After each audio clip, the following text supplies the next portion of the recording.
Hello and welcome to the first annual Zoom chapter meetings. Normally, what we have done is we've gone to a location, we've invited a small nonprofit or a small company, and we just want to provide value. I think one of the missions and visions of what we do is that we want students to be able to learn how to listen to a problem and see it as an opportunity, and to collaborate with people and really make some difference for these organizations. It is with my highest honor and joy to introduce to you my friend Ian Adair. Ian.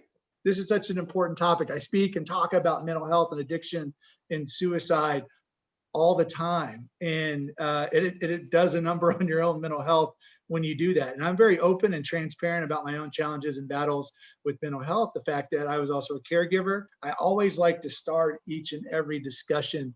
And I'm going to make you guys either do a thumbs up or raise your hand a few times in the next 10 minutes. So what I like to do right off the bat, and I'm going to ask you guys to please raise your hand and participate right now, is ask everybody in the room, if you have either yourself, somebody in your family, or someone in your inner circle, closest 5 or 6 friends, been impacted in some way by mental illness, addiction, or suicide, raise your hand right now. So if you were to develop a class, and that's kind of the challenge tonight, if you were to develop training, a class, what would that look like? What would the focus be? What would you like to see as part of that?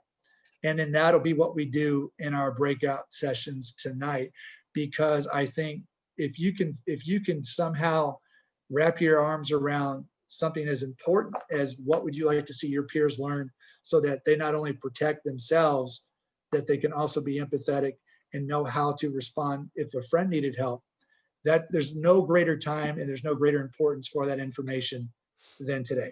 At my old school, especially when I was in middle school, say there was an issue with a student with like self-harm or that sort of thing, it would just be kind of dismissed. Starting middle school or in middle school, because I think it's at that time where, like in elementary school, you have like your groups, but it's not like you're separated. Everyone's still, I'm doing my own thing, but everyone around me doesn't care. And then throughout middle school and high school is when you start clashing with each other and singled out and stuff like that. Things get a little bit more hostile in middle school to high school. I've attended and watched so many videos and lectures and seminars about mental health.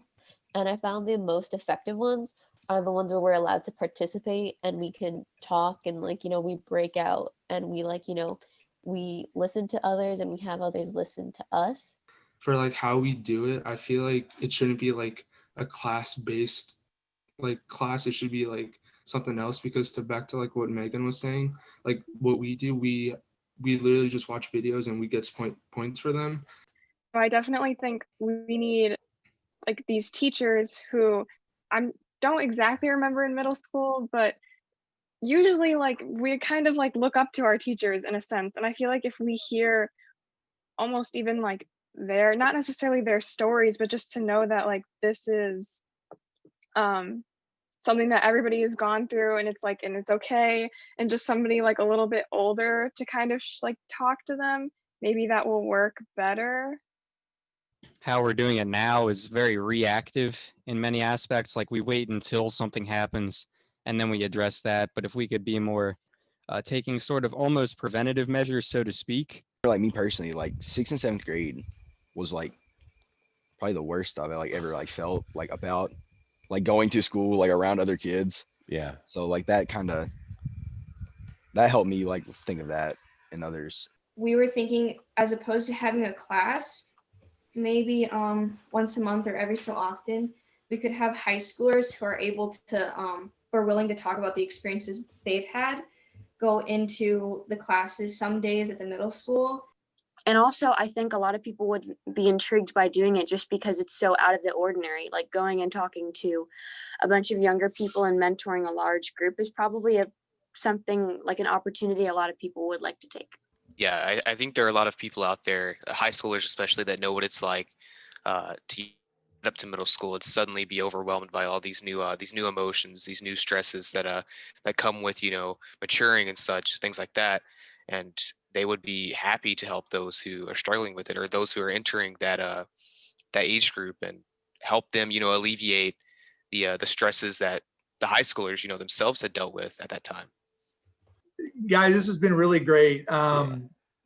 Understanding and hearing the things that I'm hearing. And some people in some of the groups were really cool and just disclosed that they've had issues too. And the more that you feel comfortable to tell your story, the more that you actually manage mental health. Most of the group here is in high school, but we're talking about starting younger. I didn't think that was going to happen. So it's kind of great to see how we're seeing that starting it a little bit younger when there is a big transition from elementary to middle school. I say this when I'm done with every single crowd. When somebody discloses to you that they're not feeling great or not sleeping or having negative thoughts, don't try to fix them. I know it's in our nature to want to fix our friends and want to fix the people that we care about and love. Just listen and then let them speak. All they want to hear from you really basically is 3 words, and that's I believe you. Then if you can suggest anything, just suggest, maybe seeing if they want to talk to somebody professionally. And there's lots of hotlines out there. There's lots of free stuff. They don't have to worry about insurance or any of that stuff. But I think that's the best thing that we can all do to help get rid of stigma, because that's the thing that keeps the most people from getting the help they need. And I'll shut up now, but I appreciate your time today. I appreciate your honesty. And thank you for the opportunity to be here with you guys.